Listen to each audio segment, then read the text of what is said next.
Good morning, good morning, good morning. It's Sunday again. I was really strange weather, because I was just going to say, it's quite dull and overcast, but almost like a sign from the heavens, the sun has just come out as I was saying that. Anyway, we're here again, and with me on the other end of the internet link is my good friend and colleague, David Parry. Good morning, David. Good morning, Monsignor. I hope you're well today. Yes, same to you, Monsignor. Yes, thank you. Yes, I'm all right, thank you. You? Yeah, I've got the normal frog in the throat. I don't know why that always starts the minute I'm on the airwaves. But yeah, I mean it's cloudy but sort of sunny here, a bit brisk, but that's okay. It's a Sunday morning, and Yeah, it's yes, pretty beautiful and lovely. that's lovely. Actually, I know we haven't got the sea view here like you have, but feel blessed living where we do. Like out in the country, might be on a main road, but we're out in the country and look across the fields, and I think that means a lot. So it's nature, it's nature.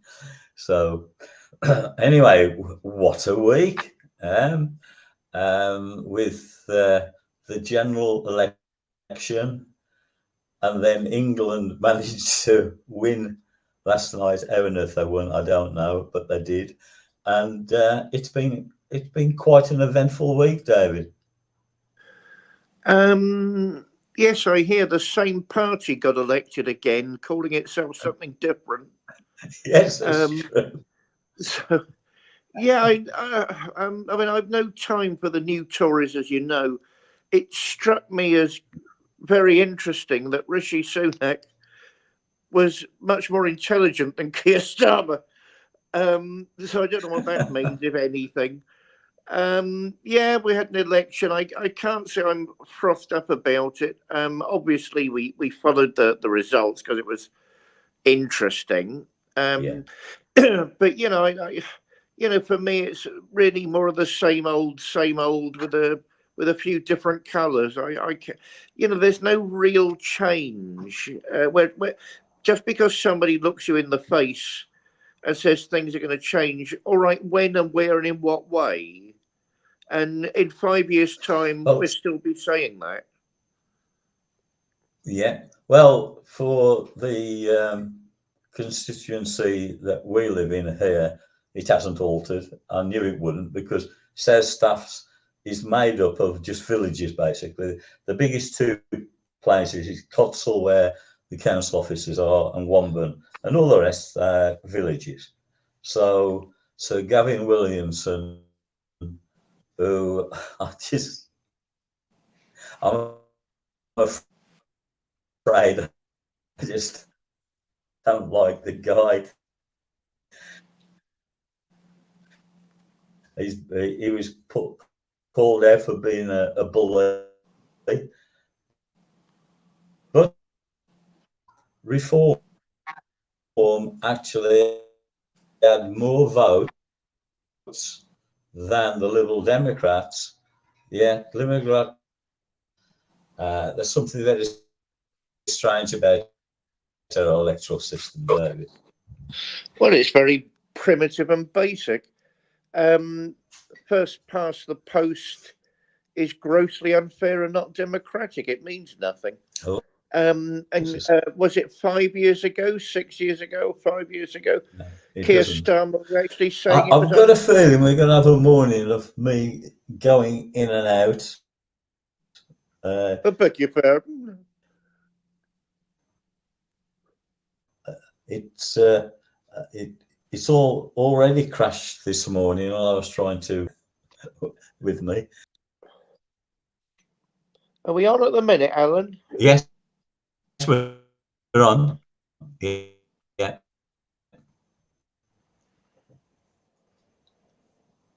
Right, you we're phased on. out, then you're back again. Yes, I've got a feeling it's going to be one of those mornings. Right. Yeah, as I say, I'm here now. Good. Always good that you're there. Is there anybody there? It's always good to get a response. Always good to get a response.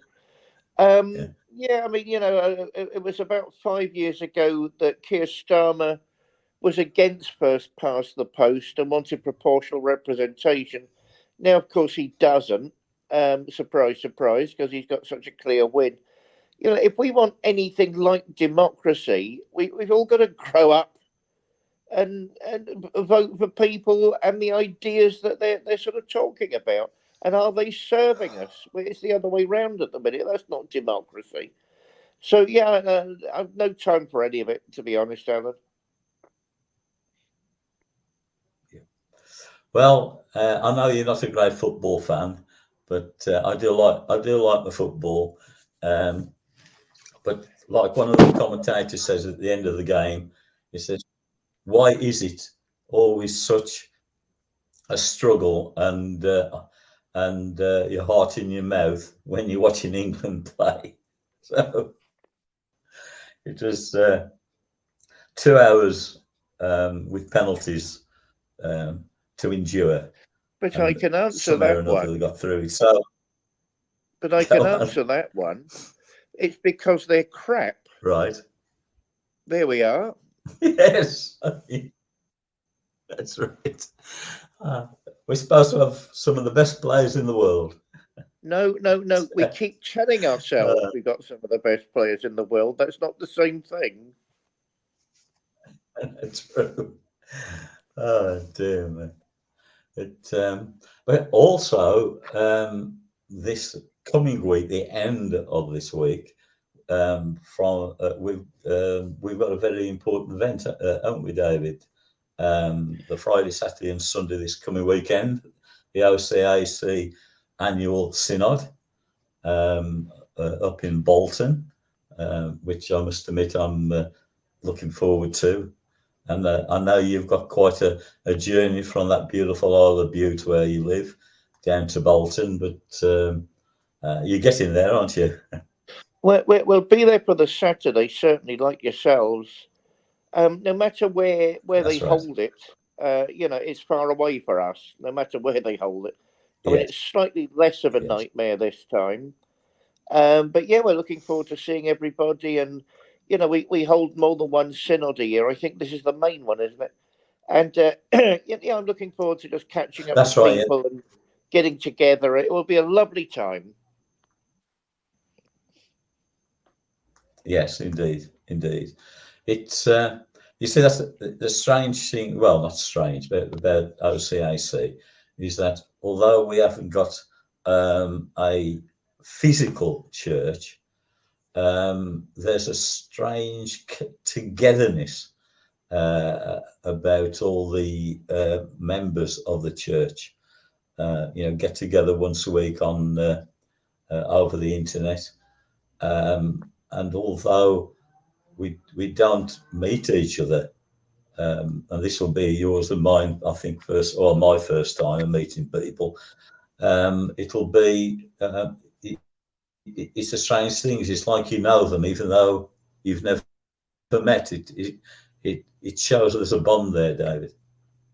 Actually, we were at the synod last year, and it nearly killed us getting there.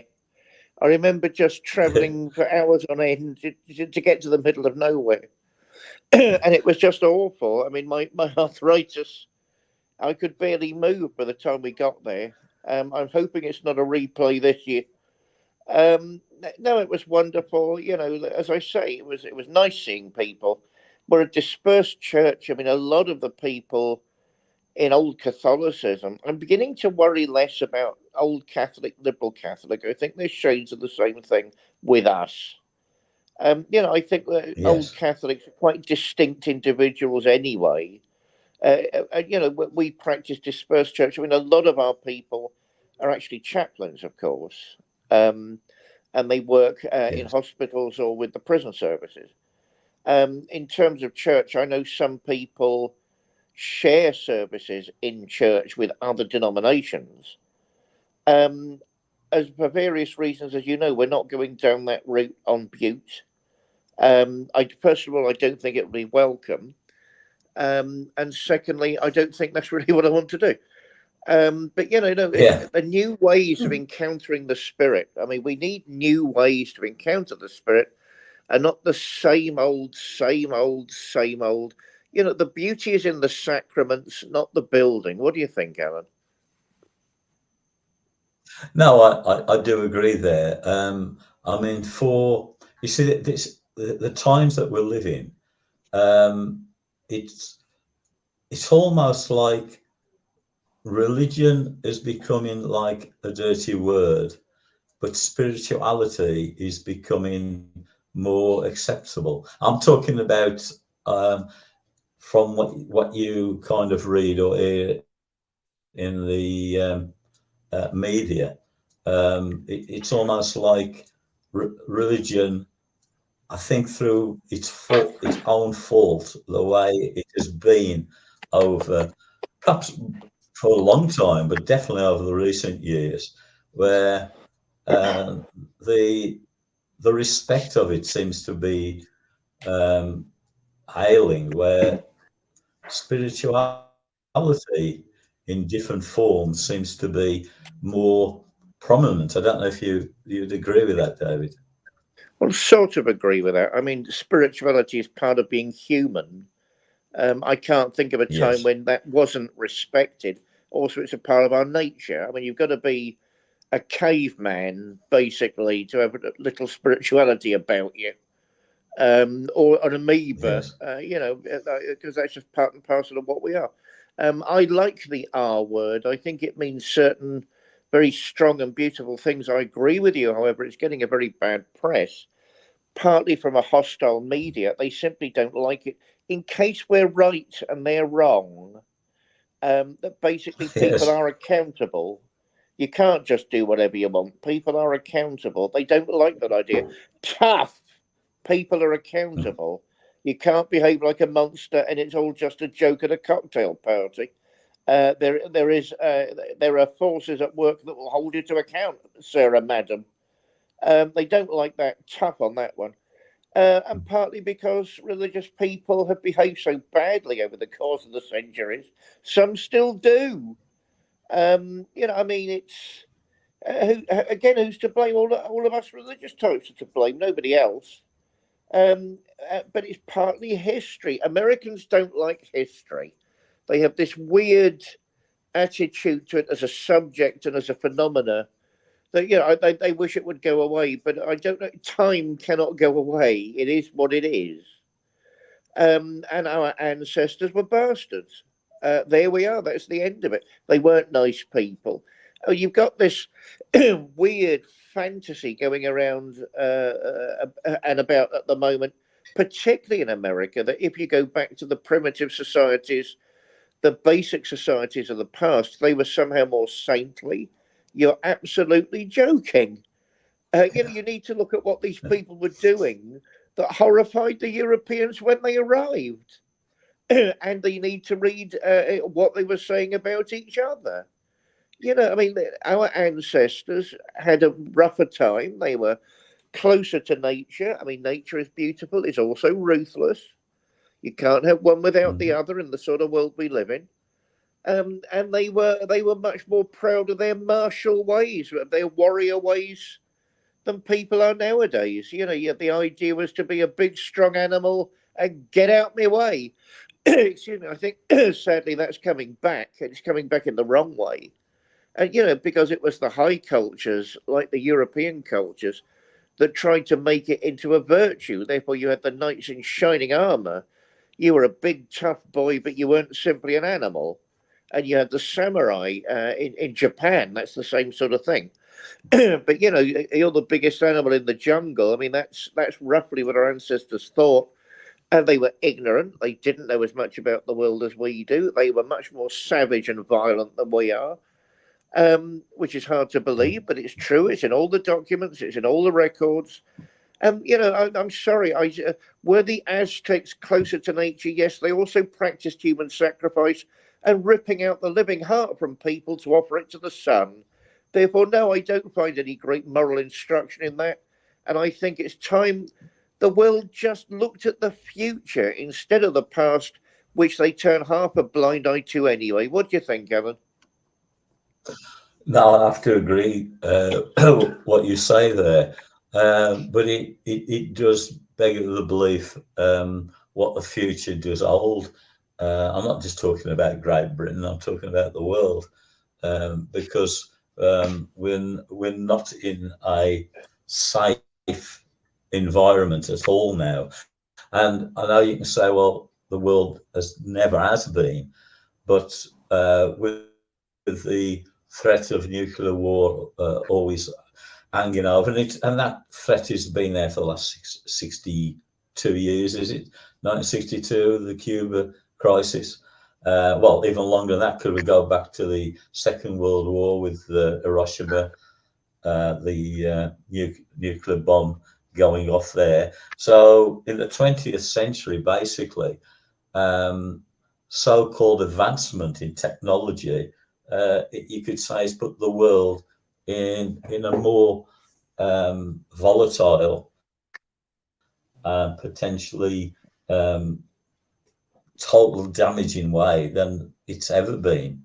But I mean, if you go back hundreds of years, on about what went on in Europe, we didn't actually help the cause with the Crusades, saying that it was doing it to bring what would you call it, um, a kind of army, excuse me, harmony, and to the world, and all it was really about was dividing and conquering and taking the wealth from other countries. And there are still other countries who can't forgive Britain for that. So you're quite right. We've got nothing actually to be proud of if you think about it. The slave trade, it's and in modern Britain, it's still going on covertly. People coming from other countries and then put into modern day slavery, working for people basically for nothing. So, what have we learned from it, David? I think the Crusades is a bit more complicated on that, with respect. The original idea behind it was to secure the Holy Land from Muslims who were a new force, don't forget, at the time. People didn't know who they were and what they were, apart from the fact they were in that part of the world. And, various, again, ignorant people inside the church and outside the church saw that as an opening. Certainly they believed they were saving the holy city, in other words, Jerusalem, and, various places of the prophets of our good Lord. They believed they were saving them from savages and heathens. I mean, but I'm not letting them off the hook because it's disgraceful. But it wasn't really like the colonial powers centuries later, simply going to take other people's money. There was an idea behind it, and I'm not saying the idea was good, and it certainly wasn't accurate. But they weren't simply doing it at that stage to capitalize and get money out of it. In fact, capitalism hadn't been born at that stage, so it wouldn't have made any sense. It turned into a vast banking enterprise, which people tend to forget, but amongst us and amongst the Muslims as well. It depends what you think of banking. If you think that's an evil, as I probably do, both sides came out of it badly. The Knights Templars and all that sort of stuff. I mean, you could really say that the banking enterprise, they were some of the founders of that. I mean, they all ended up filthy rich, which is why they were arrested themselves in France eventually and tortured and put to the stake because the nobility wanted to steal their assets. And of course, it happened amongst the Muslims with the Janissaries, who were the main military opponents to the Knights Templars. They all ended up filthy rich as well. And all these sheikhs came along and said, all right, we're having some of that. So human beings being human beings, sadly. In terms of slavery, I think there's a lot of hogwash talked about slavery. No, I'm not saying it didn't happen, and certainly you're right, Alan. It still happens. It's happening in the open still in certain parts of the world. You can go and buy people. Why isn't that ever talked about? Wage slavery. We're all slaves to the upper classes who simply won't pay a decent wage for an honest day's work. No, we're all slaves, and of course, this. I don't even believe it's new. Certain people get, as I say, help from abroad, domestics from abroad, and then pay them nothing. I mean, yeah, what does all this mean? It means we've got to grow up as a species. Should we be worried about the future? Of course we should. But it means get the same thing over and over again, getting off our arses and doing something about it, not just sit there. Oh, woe is the world. What are you doing about it? What do you think, Alan? Yeah, it's the question is, what do us as a society do about it? It's you see, I go back to people power, and when Europe was divided up after the Second World War, and you've got a country, Germany, where it became East Germany, West Germany, the communists against the so-called free world. But eventually, people power, they showed their dislike, their anger at being controlled to that degree, and symbolically, the Berlin Wall comes down, and the East German guards just let it happen. Now, that can show what people power can do, but it takes a lot to actually get there. Now, it's like in China with Tiananmen Square, where that image of that person, that man standing to try and stop the tanks. That that tried people power there, but the Chinese forces, you could argue, were too powerful. People power, you could say, didn't win there. So what kind of happened there is that if you toe the line, you can have a really nice life, probably more financial security than you get in the West.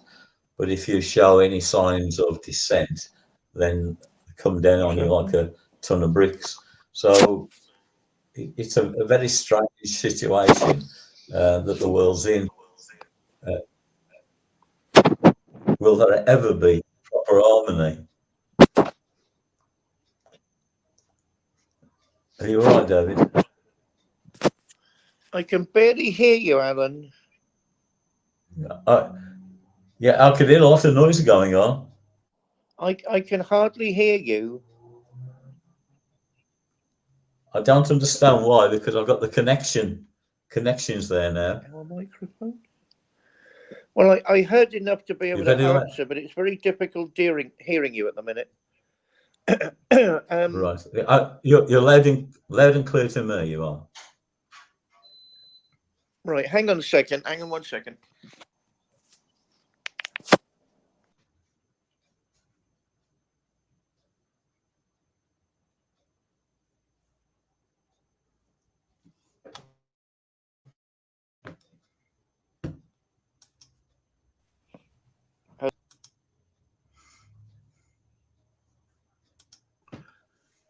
Hello. It's right, folks. We seem to be having some technical issues, but I think we're getting there. Well, I thought we was there. Are we? That's right. David, right, you went off completely then, David. Did I turn anything down by accident? I can hear right, you. You've come back. You've come back with a vengeance, Father Cox. Right, okay. Right, okay. Right. So you just about managed to hear me. I can hear you properly now. Good. Good. I don't know what happened. No, I don't know what happened. It's part of the Because magic of strangely the. enough, it wasn't. Yeah, it is. For once, it didn't actually go off my end. Strange. Oh, that's weird. I heard about the Chinese and the Berlin Wall. I heard those bits sort of. Um, you said Yes. something about people power. Actually, we agree it's all people power. What do we do? Well, I'll tell you what the Brits can do. Spend one evening out the pub and actually get an education. Why not read a book? Learn more about the world you live in. How about that for a revolution? Stop going to Benidorm and vomiting your guts out because you've nothing else to do with your money. You know, it all begins with what we want for ourselves and our children and our grandchildren. What world do we want to live in ourselves, and what world do we want to give them? What do we do? Get a bit of maturity and responsibility, and don't be such an animal. How about that for a start? In terms of bigger issues, I don't go for all this. Oh, I'm so crushed by life. I'm not saying everyone doesn't have a tough life; Yeah. they do, but I'm not saying I'm so crushed I've got to be in the I, pub every night. No, no, no, no. If you want to go to Benidorm, right, go for a week, and then go for a week somewhere else that's more uplifting. You know, I mean, my attitude is never an either yes. or, and I don't see yeah, the people who are determined to be victims, a lot of people in our society are determined to be victims. You know, they will do anything apart from mature and grow up. But that really is the solution. What did they do in East Europe behind the Berlin Wall? They grew up, at least for a while. That enough's enough. We're fed up. We don't want to live like this anymore. You know, and communism, so called, because actually it wasn't, of course. You know, did everyone have access to the means of power and the modes of power? No, they didn't. So, you know, they just weren't getting the sort of lifestyles they wanted as individual people. Therefore, they stood up to authority. I think the Chinese situation is highly complex. Yeah, I mean those were shocking images of the guy in front of the tank. But I seem to remember hearing as well that none of the generals in China actually wanted to send in the tanks because they thought it was a political process. And the Chinese government at that time had to get some weirdo from Mongolia who didn't even seem to know what was going on to send in his tanks to reassert authority, the authority of the Communist Party. Right. But even then, it's a lot more complicated because the Communist Party, that's what they call themselves. If they're that is another question entirely. You know, they were in the process of reforming anyway. So I think the proof of the pudding's always in the eating. China intrigues me at the moment. It's got this hugely advanced lifestyle with lots of people having much more than a comfortable life. I keep posting things on social media about robotics. They're way ahead of the West. You know, you get humanoid robots that can move about, hold things, do a job. I mean, this is way ahead of anything here. And you know, the Chinese are not worried about us. Yes. It's this weird attitude we've got here that we're the be all and end all. You know, but that's a child's attitude again. It's time to grow up, see what's going on in the world, and what sort of lives we want to give ourselves and our children. If we want a world of fears, if we're willing to put up with that and live with that, okay, I don't want that. But you know, don't assume the universe is against you all the time. And poor little you struggling to make ends meet. Yes, you are, but not in the same way they are in Africa, and not in the same way they are in India.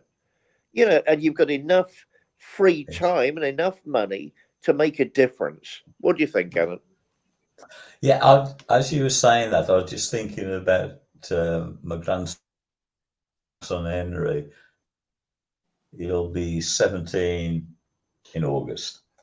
And when Richie Sunak announced that there could be a year's national service, um, and Henry is a very loving lad, and he cares so much about people. And he said to my son, to his dad, he said, "Dad, says, I don't want to go and fight. I just don't want to do it. He said, well, and Alex said to him, but I say, if you don't, you could go to prison. And my son, his dad said to him, he says, well, there's one way of looking at it, Henry. He said, I don't believe that was going to happen anyway. But if it did, you'd be safer in prison than you would out there fighting. And I thought to myself, yeah, if everybody had the same attitude, there'd be no fighting, would there? So it's there you are. You've got a young teenager who can see the follies of this world of ours, and looking at the consequences of what our so-called leaders try to do. It's so the youngsters, how many of that age bracket, shall we say from 13 to 18, are really up for the fight? I know we need all the armies, navy, air force, unfortunately, because of the hostilities from other countries. But it does beg a belief that if other countries, if their youth could have the same kind of attitude, we could actually end up with a peaceful world, David. Well, sadly, we completely disagree on that. Peace comes from the heart. It doesn't come from not doing military service.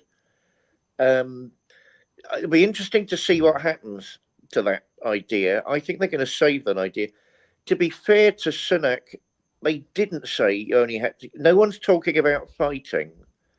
National service, military service is a fact in most countries. And national service, when it was in this country, was nothing to do with fighting.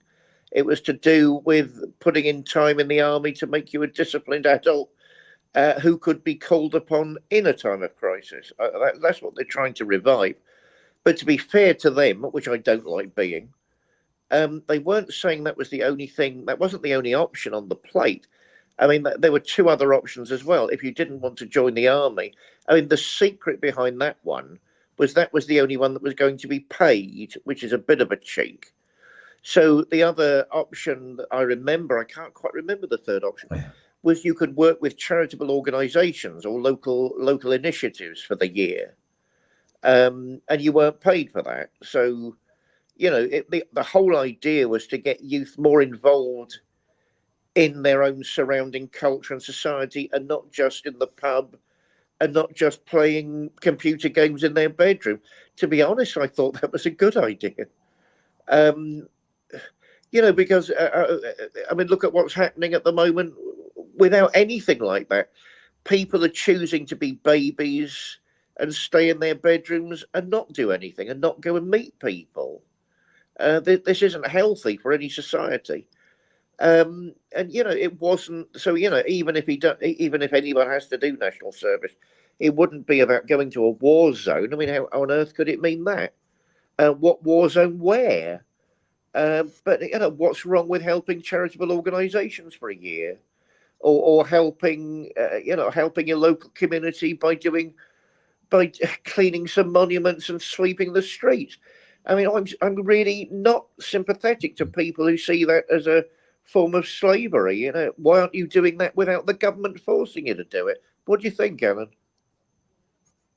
No, I agree there, but the point I was trying to make is that media doesn't put things over in a clear way. They have their own take on it. And my grandson, you got a young lad who, in his mind, is thinking, well, oh dear, I could end up going to war, fighting. So okay, I know his thinking wasn't right, but that is what he perceived it as from what he listened to on the news. I know he got it wrong, but how many youngsters actually totally see our media is very selective, and youngsters don't get a real knowledge of what really is going on. It's what gets pumped into them, and it isn't always as it really is. It's like you can have terrible events that happen, and then they're news for a day, a week, or perhaps a month, and the terrible things are still going on, yet they hardly get a mention. Like what's going on in Ukraine, what's going on in Gaza. Um, if some other story comes to light that media think they can get more out of, then the suffering and heartache of thousands and thousands of people then is put in the back burner. Um, there's never any mention really of conflicts that's going on in um, uh, Central Asia, and what's going on in Africa, because the media just doesn't think it's worth reporting. Yet there's people who are dying there. There's terrible things that go on, but in their eyes, it doesn't sell newspapers or get people to watch their channel on TV, etc. So I don't know how you look at Well, of that. course I agree, and I'm sorry your relation got misunderstood what was going on. I'm sorry, and I'm sure he's not the only one. I'm sure there are thousands and thousands of youngsters that got that wrong. But it comes back to two things: the fact the ruling elite don't want to teach critical thinking in schools, which they do not. They're doing their absolute best to remove that as a taught skill, and they're trying to disempower people.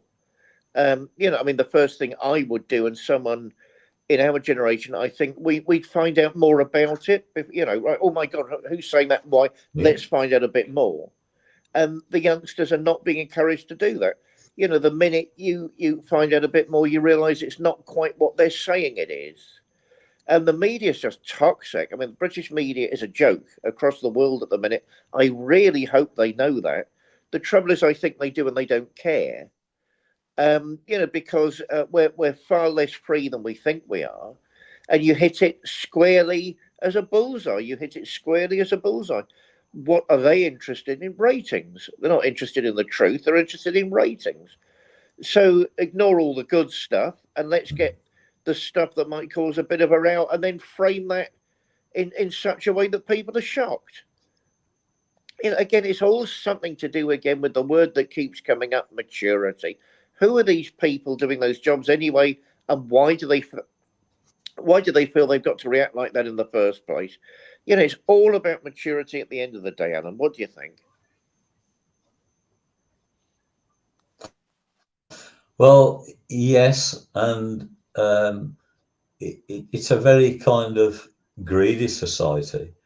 Don't get me wrong. I know there are good people, of course there are,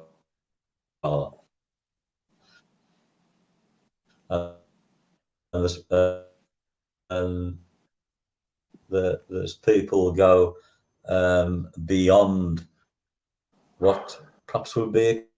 Let's go back to the election. I would say a lot of the new MPs have gone into it with the thought of they do want to help and they do want to try and make things better. But then a number of them then get corrupted by their power or by their realization that it opens doors to lots of money, prestige for them. There are some that still stick to what they believe in, and they do everything they can to help their constituents. But you have to accept, unfortunately, that on whatever political persuasion, then there is an element of corruption there. It almost seems like it breeds it. I don't really know a way around that because, like you said earlier, it can be human nature in some people to take advantage of a situation for their own ends. And sometimes it's so glaringly obvious. And are these people so thick-skinned that they think that the general public are going to swallow it? That trouble is, they do to a certain extent, don't they? Well, And I you've don't know actually if you hit see our politics like that. I think, yes, it's very, very similar to that. I mean, we've actually started opening up a very spiritual subject, of course. An idea, if that's all it is, that I don't like in the great spiritual teachings. And in fact, I do my best, I suppose, to push it to one side, but it's true. We're not all at the same spiritual level. There are, what's the ancient way of putting it? There are new souls and there are old souls. We're not at the same spiritual level. I've been thinking a lot about reincarnation recently, and I'm beginning to see how all that can work. If you start looking deeply into it, I'm beginning to see how it can work. Old souls that have that maturity, that may be through different lifetimes or through the crises in their own life, the sadnesses they've been through, or the difficulties they've been through, they've reached a level of spiritual maturity whereby empathy for other people has taken a very clear place in their lives. And they are better people.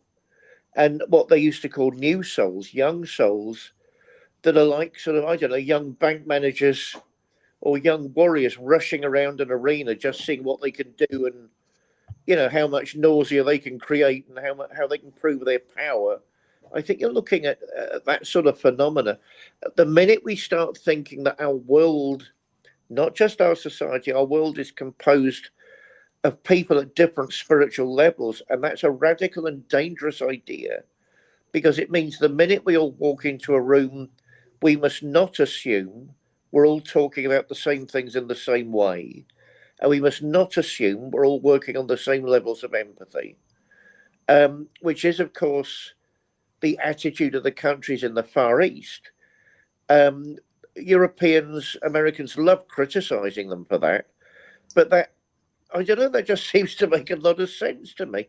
Sadly, of course, particularly in India, it became eventually the caste system. Untold thousands of years ago, that idea turned into the caste system, whereby you are simply not at the same political and social level as the people around you. There are differences, and excuse me, that takes other forms. The whole idea of the great families in China and so on. But it's the same idea underneath. There are old souls and there are young souls. I mean, it's a very, very radical idea, an unsettling idea, but a deeply spiritual idea. And sadly, I'm beginning to think it's true. What do you think, Allan? Well, yes, I mean, in India, it is a very strange society. I mean, they're a very rich country, yet there's millions of people living below the poverty line. And the chances of people in the lower castes of making it to a higher level are very remote. I mean, it does happen from time to time. It does happen, but their system basically means that it's even like family names.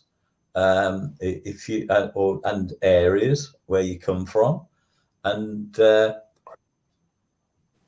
if people know where it is you've come from, then all doors get shut, and it's very rare that anybody manages to force them open so they can get into the next level, if you want to call it. And then we go back again to how people perceive other people. As I say, it is a rich country. Now, their ideology seems to be rather strange. I mean, that they, from what I can gather, and obviously, perhaps you can correct me if I'm wrong, but they do seem to have a kind of a link for to support Russia in their quest to take over Ukraine. They do seem to um, support the Chinese. That yet, what are they? The biggest democracy in the world. I don't quite understand what goes on with India. It's a very complex society, um, and but a lot. I've got modern India, and then of course you go back centuries where traditions are still held up. So you've got a very mixed up kind of philosophy to life, David. Well, you've got a very deep and profound philosophy to life in those parts of the world. I mean, it's always good to remember that all white people are white devils in India. We're the lowest caste Yes, imaginable, which is always good to remember. They put up with us and they talk to us, yes. but we're simply not in the caste system, which means we're nothing. It doesn't mean we're above it; it means we're nothing. Um, oh gosh, I mean, yeah, I mean, see how wonderful the topic of spirituality actually is, of religion is, the minute we get it going, Alan. I don't think they naturally Yes, support China or Russia. Um, Basically, other parts of the world of colour, sadly, feel that the Western powers have treated them so badly and continue to treat them so badly that they'd rather talk amongst themselves than talk to us. We've brought that upon ourselves. Has that happened? Yes, it has. The Western powers have behaved abominably in those parts of the world. And why is it a shock that they've taken umbrage? They've taken umbrage. Certainly, there's a new force taking place. There's a new element where they prefer talking amongst each other and not talking to the West. That is a very dangerous development because a lot of the world's wealth, despite what the West wants to tell itself, is actually concentrated in those parts of the world. yes, That's a new force and a new danger that's only just beginning to rise at the minute, but it's rising. And the Chinese and the Russians don't want to talk to us. Hey, we're not talking to you, and they're not bothered. They don't want to talk to us. Yeah, and the West. I don't know. Yeah, I wish the America I loved would come back, which was very aware of its historic duty and wasn't an entire monster. It all went wrong with Korea. To my view, it all went wrong with Korea, the Korean War, the Korean conflict. And Vietnam was the perfect example yeah, of I'll do whatever I want to do because I can. That attitude, it all went sadly wrong, and the big-hearted American and the talented American, and that was certainly a part of their wonderful history at one point. A land for everybody, a land where everyone was a migrant, a land where anyone could go and make a better life. I mean, all that's a joke now. But the point is, it wasn't. It wasn't a joke. And it was a breath of fresh air for everybody at one point. But that's gone.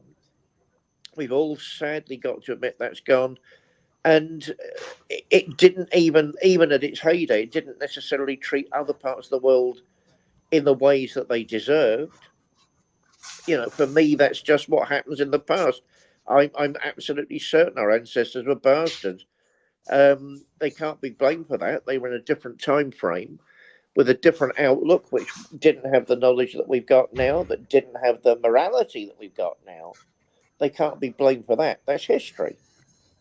Um, they can be blamed maybe for one thing, not trying to think ahead, and they can be blamed maybe for all of a sudden thinking, is this still going to work in 50 years' time?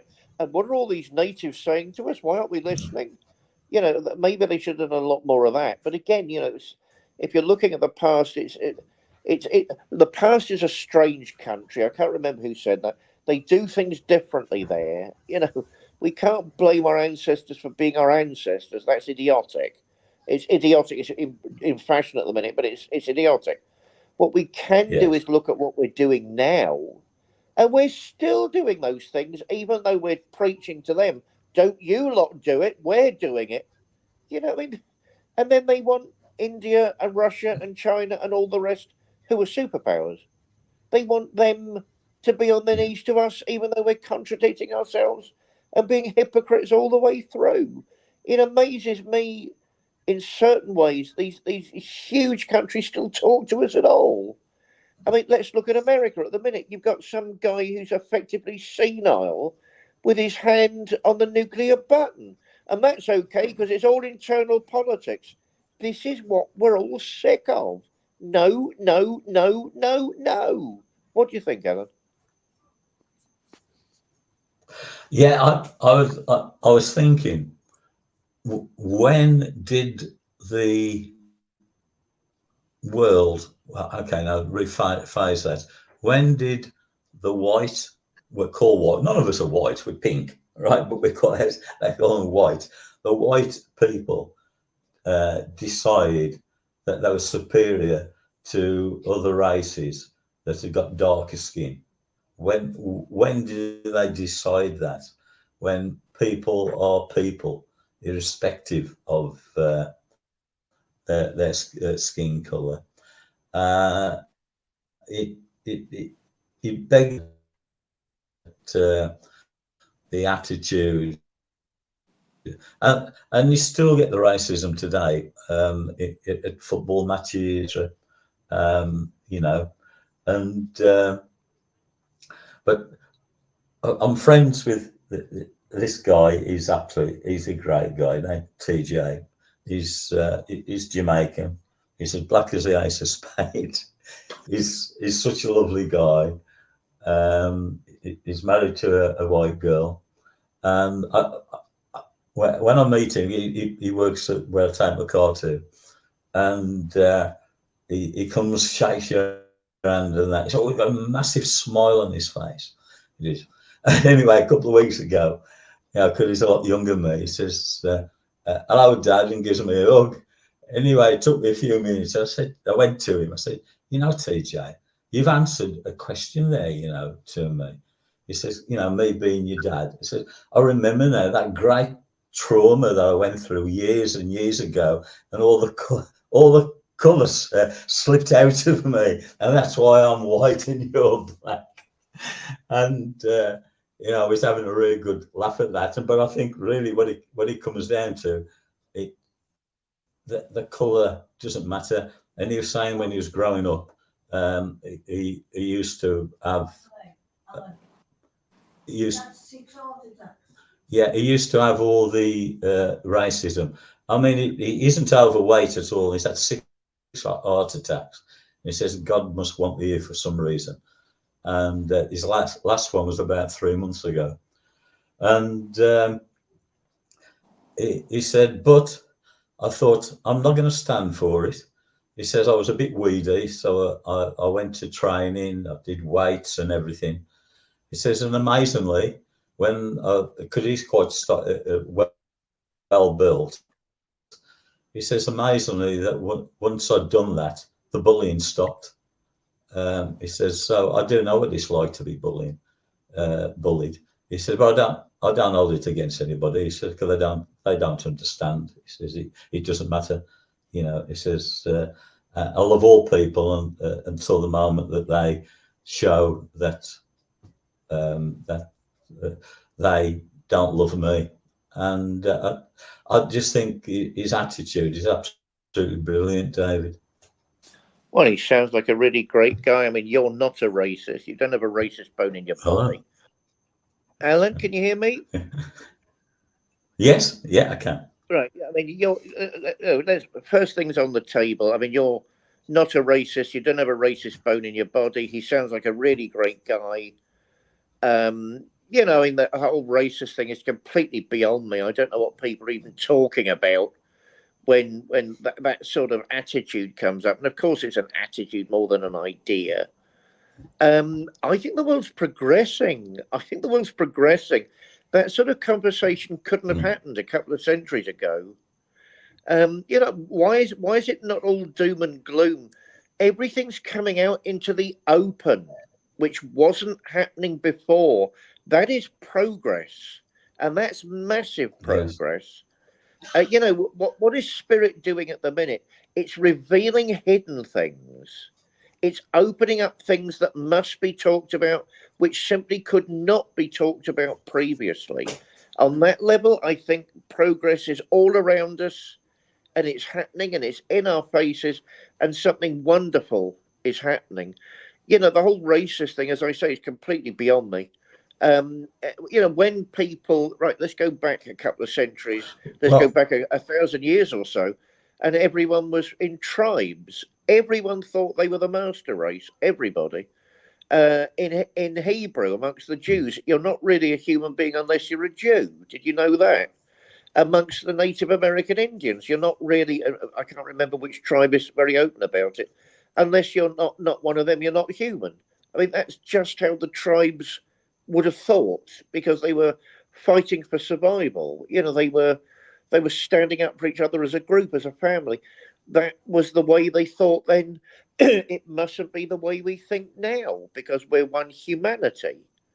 So what do I see, Alan? I see nothing but sparkling progress and the work of the Spirit. What do you think?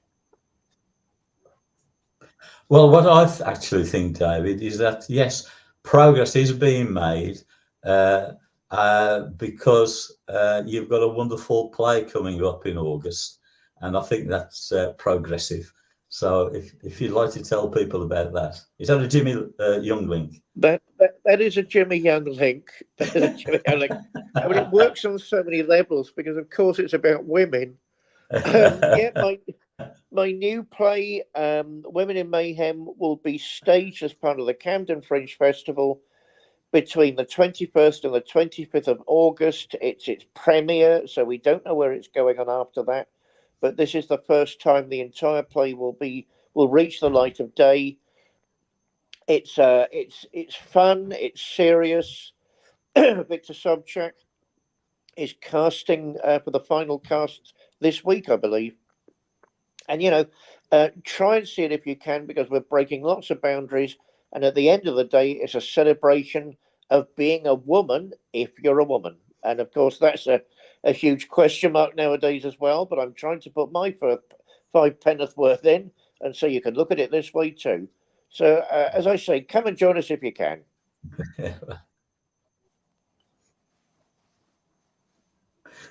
And if anybody wants to get in touch with you, what's the best way they can do that, David? Right, I'm on all the social media for my sins. You can get me gossiping on Facebook most days. I'm on LinkedIn, Twitter, or X, whatever it's called now, Instagram. I've got a website. Yes, I know it needs massively updating, and I'm on link. As I said, LinkedIn, didn't I?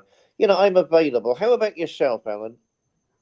Yeah, well, my website, understandingspirit.com, has recently been updated by an incredible guy who's become a friend, Mitesh. If anybody wants a website doing, Mitesh can do it. I tell you, he's an absolutely brilliant, lovely guy. And yeah, social media, I'm there. So there won't be a show next Sunday because, well, I know you'll be travelling back to Butte, and I will be going to a family get together. We've got two important birthdays that week, and so, but hopefully, God willing, we'll be back this Sunday after, David. Yeah, they can be there or square. We look forward to talking to them again. Okay. Well, once again, we've got through another show with a few internet. God bless, and it's bye for now.